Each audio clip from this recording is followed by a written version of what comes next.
Fox 32 Chicago Sports. This is Chicago Sports Tonight. Welcome back to a Wednesday night edition of Chicago Sports Tonight. I'm Lou Canellis. Bears back at Hallis Hall today. Players started prepping for the Rams. Caleb Williams meets face-to-face with Matthew Stafford just the second time. First time following last year's Bears win over the Rams, 24-18. Stafford's owned L.A. since going to the Rams in 2021 and winning the Super Bowl in February of 2022. Ironically, Caleb Williams transferred to USC in 2022, and for the next 2 years, the two quarterbacks shared the Hollywood spotlight but never met.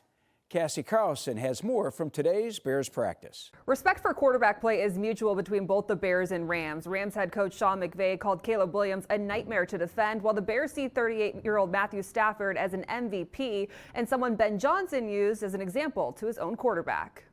An experienced player that sees the field really well. He understands defenses. He knows how to manipulate defenses.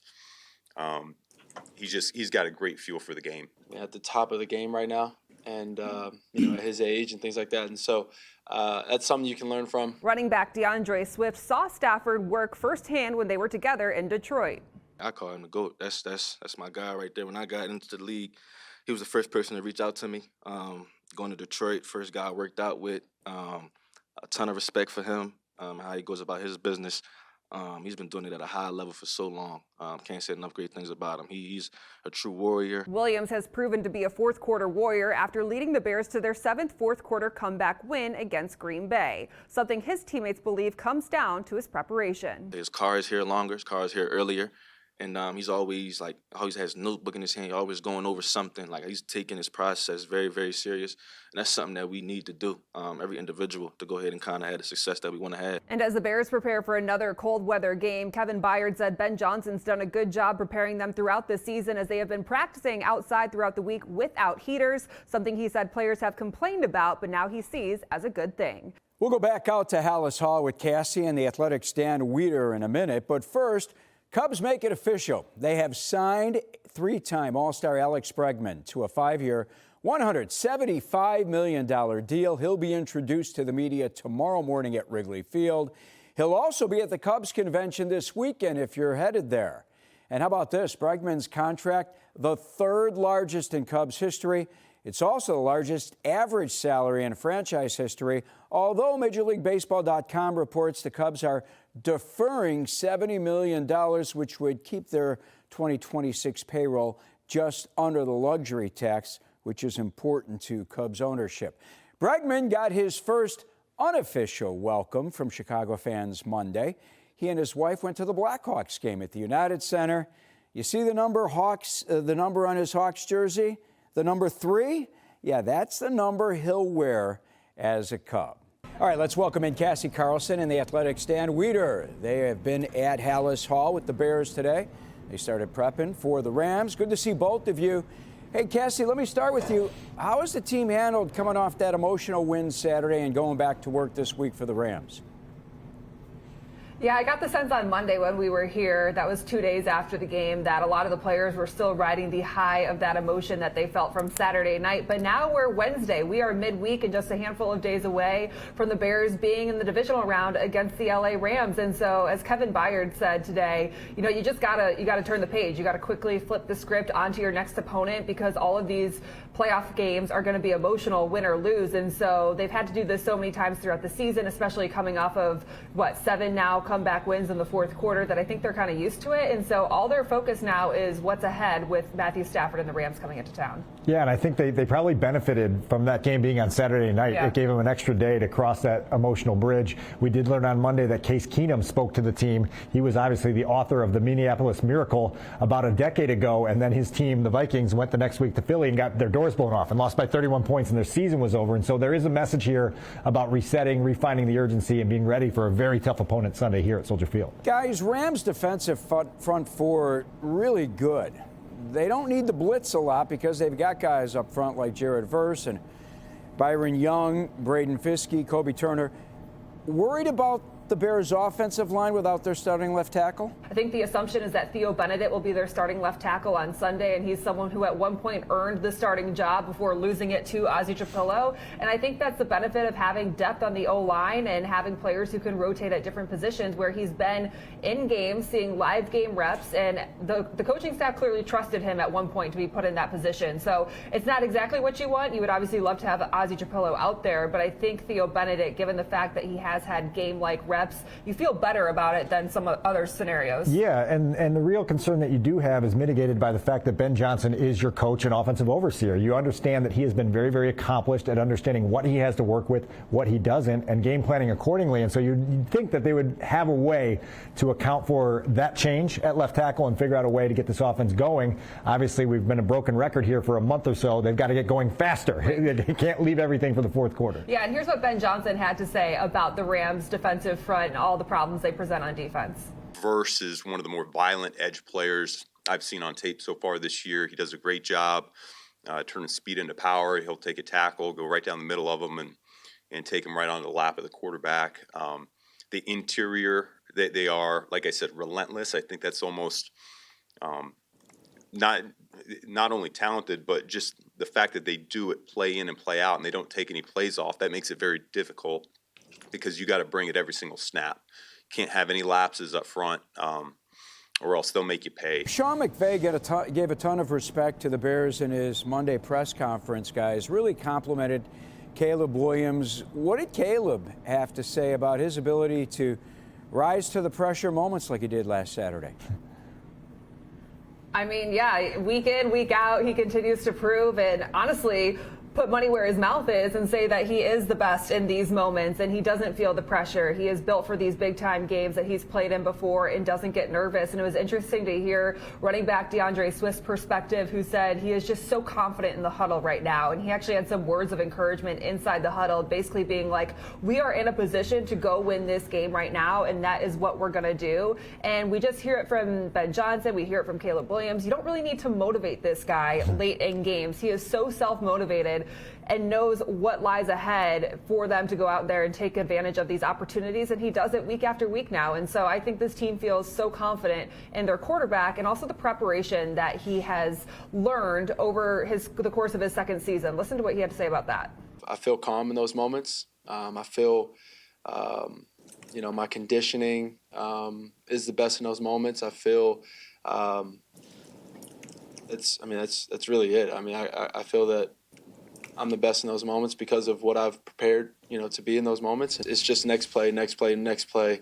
And then when you have to go make a play, it's life or death in those moments. And yet again, I think this is all the Ben Johnson effect. He elevated the stakes inside this building. He forces Caleb Williams to be at his best every single day, and now the team is taking notice and it's playing out on the field. Well, one of the greatest things Ben has done since he got here is create urgency, and it's clearly resonated with the quarterback and being urgent about what he does. Caleb also talked today about just his calm in those moments, and he's talked about that since he got here in April of 2024. And you say, don't tell us, show us. Well, he's shown us repeatedly that he can rise up to these moments, make these huge plays, and really put his stamp on signature victories. The Bears have lacked that forever. It's really refreshing to have that guy in your huddle now. Hey, Dan, I heard you this morning on with Mully and Haw, and I really liked the question that I believe David asked you, and that was, what did you learn about Ben Johnson in that first playoff game?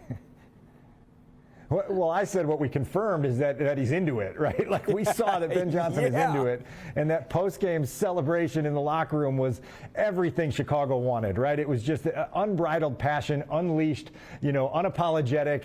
He said what he said. He doubled down on what he said, and it just tells you that they've got a guy in here that it means more to him than anybody, and he's willing to show it. He's willing to give his players his all, expecting in return that they'll give him their all. And you've just seen the results here. You've seen a division championship. You've now seen an iconic playoff win in that fashion on Saturday night. And so what we're learning about Ben Johnson is he's the real deal.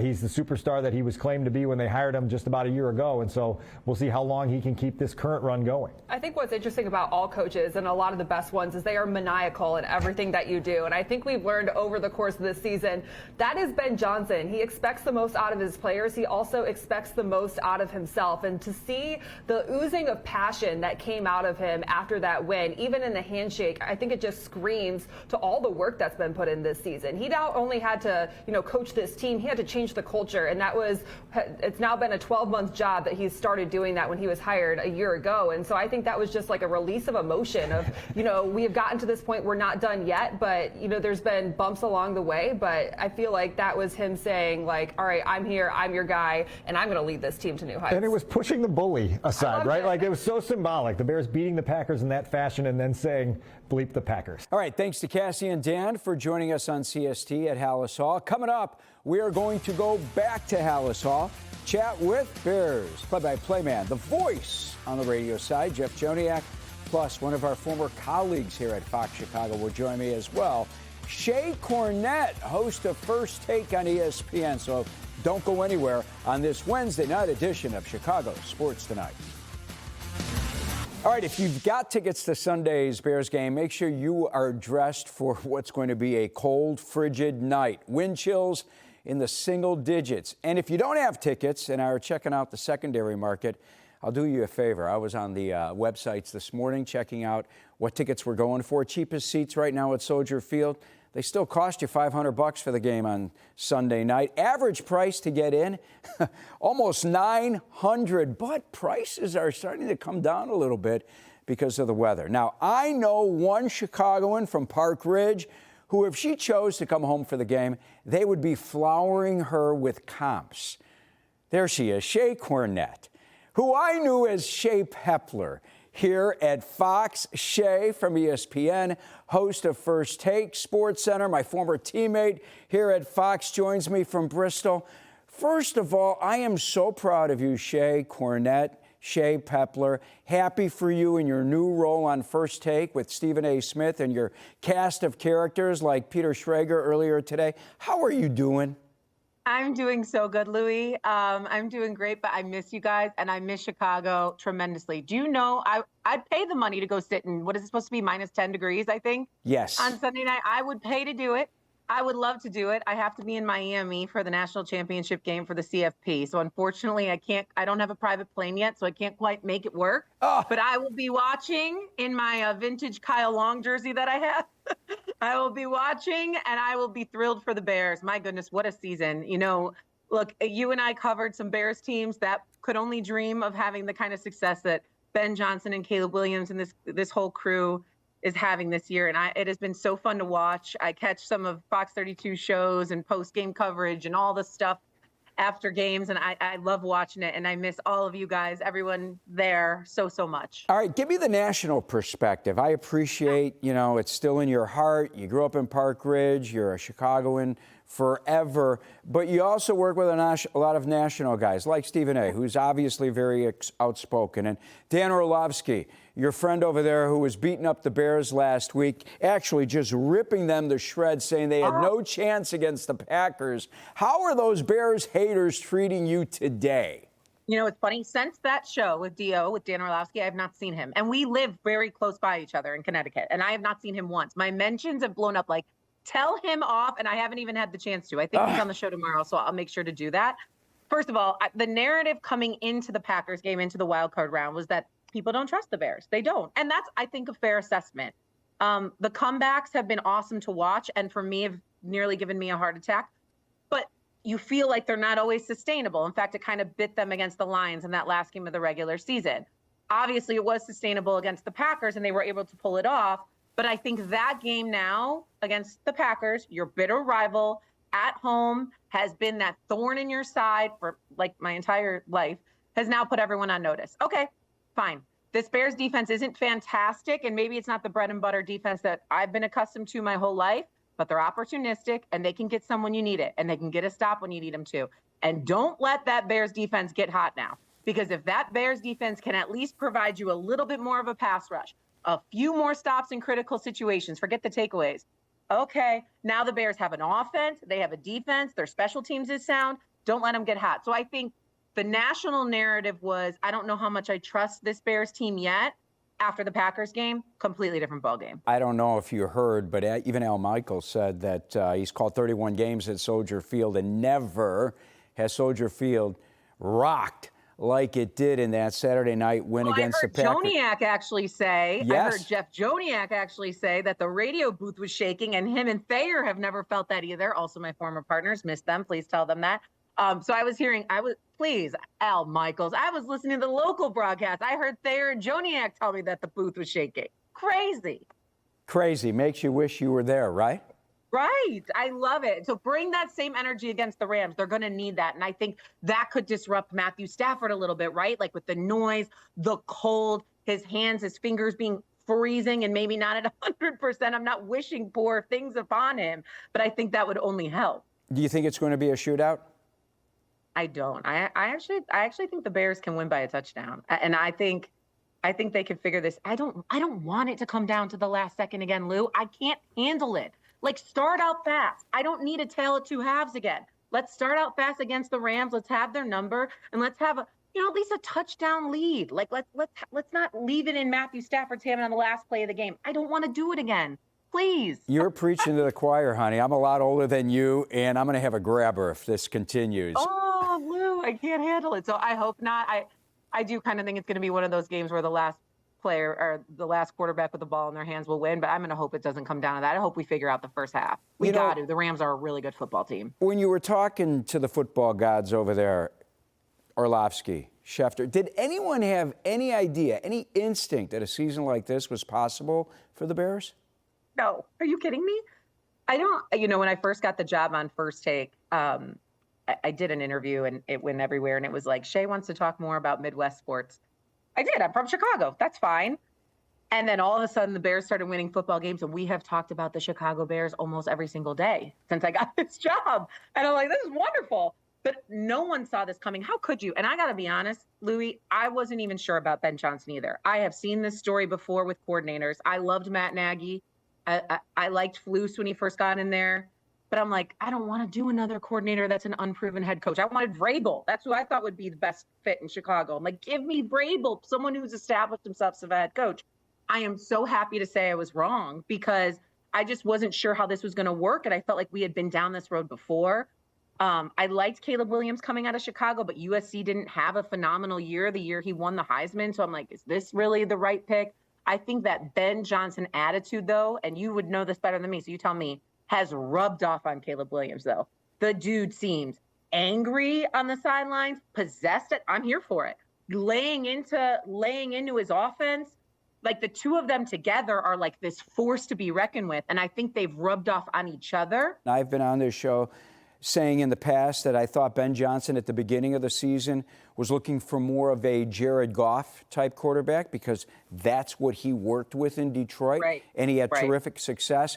And through the last few months, he's realized, okay, I have a quarterback that may not be able to put together the completion percentage that a Goff can, but I'm working with a quarterback who brings incredible athletic talent that Jared Goff doesn't have, and maybe I should start to tailor my game plan more to what Caleb Williams does best. Yeah, and his decision-making at the line of scrimmage has increased, his confidence. I mean, just his body language. Like, it's all about the body language. It's completely different. Honestly, too, at the end of that Packers game, I was like, oh, here come the Bears. The Packers' body language completely changed. It's almost like they knew it was coming in the second half. It was crazy. So I love to see that quarterback head coach, and it's just so promising to finally have, when I was covering, Lou, with you, when we were covering the Bears back when I was there, I remember with Mitch Trubisky, Nagy, we would always reference Sid Luckman, the last quarterback to score this many. I'm like, please, can I get a quarterback more reason than Sid Luckman to actually do something for the Bears?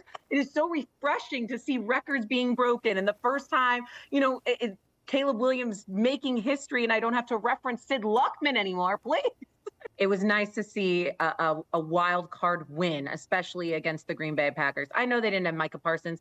I don't care. The fact that and I like Matt LaFleur, but the fact that the Bears found a way to beat Green Bay at home, and then Green Bay has all these question marks about their head coach, about their GM, their backup quarterback, Malik Willis, might be going somewhere else. There's a lot of what ifs now in Green Bay, and a lot of reason why is because of what Ben Johnson is doing to them. And it's only going to get louder there if they can't find ways to beat each other. You're right, Shae. Listen, you're the good luck charm. Ever since you got the gig at First Take, they have gone on this incredible run here. What do you think? I mean, It sounds like you've got them winning against the Rams. Do you think they can get to the Super Bowl and win it? I think they can beat the Rams. Seahawks make me a little nervous.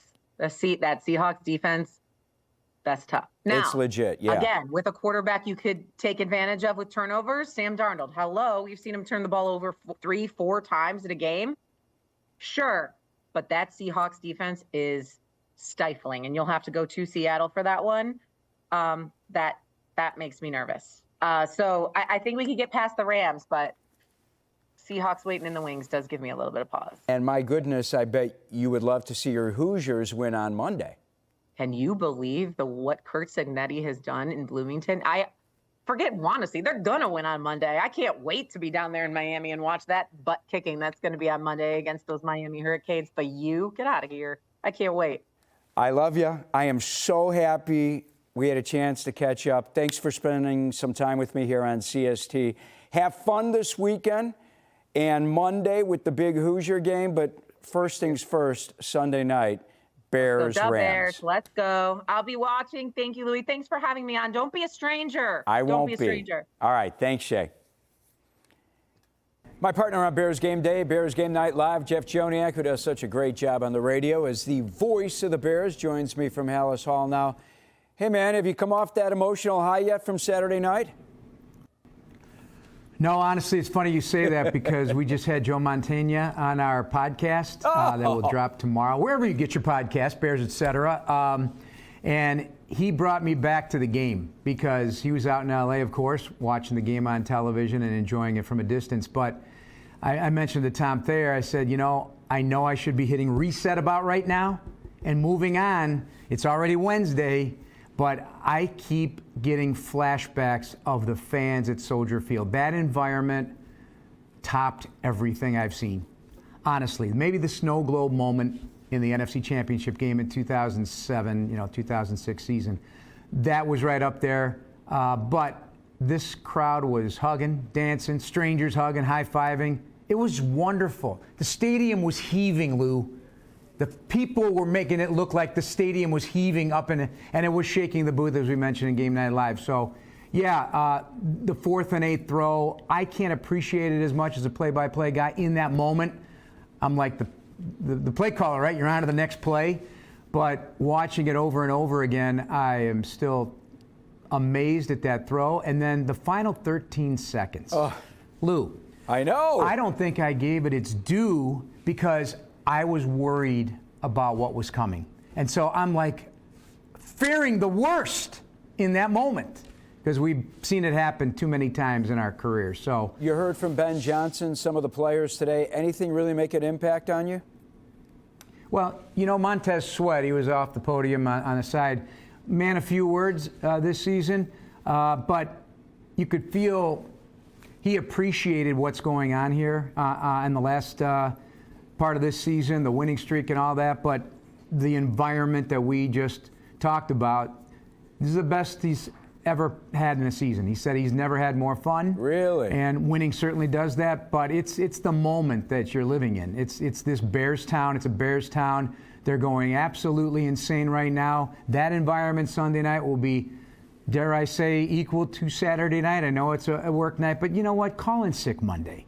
All right, you don't need, just get ready, get oiled up, get ready to roll, because you guys were great on Saturday night. You had all day to enjoy it. You're going to have all day Sunday, and just bring an extra blanket or something. You'll be fine. Just make some noise, and I think the defense in particular will appreciate that. That really stuck out with me because he's not very open about stuff like that, and that tells you where this team's head's at, how they embrace this. Ben's talked about the fans so much, even off the record with me, just what this means to have that kind of crowd support for an outdoor football game in the city. I love it. Let me give you a wrap-up because I know your partner, he hates when we play the weather angle, but this is going to be the coldest game that Matthew Stafford's ever played in. Will the below zero wind chill help the Bears against L.A.? I'm not going to get into the individual, so whether or not, Matthew Stafford's a Hall of Famer. So any kind of condition, he's going to rise to the occasion. It's not like he hasn't played in cold weather games, being in the NFC North here in Chicago a time or two in his career. But I think you got to lean into that, keep talking about it, fill their heads with it, and make it seem like it's going to be worse than it really is. I think it's 82 degrees there today right now, according to Joe Montana, who was our guest, as I said. And so, yeah, they're going to be going. And it was 72 degrees in Carolina. And I noted that when I was watching the game. I called my daughter, Caitlin, who's still living out there, and I say, hey, what's the temperature? Oh, it's like mid-70s, Dad. I'm going golfing. I go, great. That's perfect for when they come here to Chicago. Exactly. Hey, man, I know you'll be busy this week. I'm excited to see you. Make sure you dress warmly because I know you'll have that window up, and I'll see the video of you two guys in the booth. And then I'll see you Sunday as well for 12:30 Bears Game Day Live here on Fox Chicago, all right? All right, Lou, don't be late. Put your game face on, buddy. All right, that's it for a Wednesday night edition of Chicago Sports Tonight. Thanks to our guests, Cassie Carlson, Dan Wiederer, Jeff Joniak, and ESPN's Shae Cornette. You can watch extended versions of all these interviews on our YouTube page at Fox 32 Chicago tomorrow. Cassie joins us again with an update from Hallis Hall. Good Morning Football's Jamie Erdahl, and our teammate here at Fox Chicago, Jim Miller, will also hop on the show. Have a great night. See ya.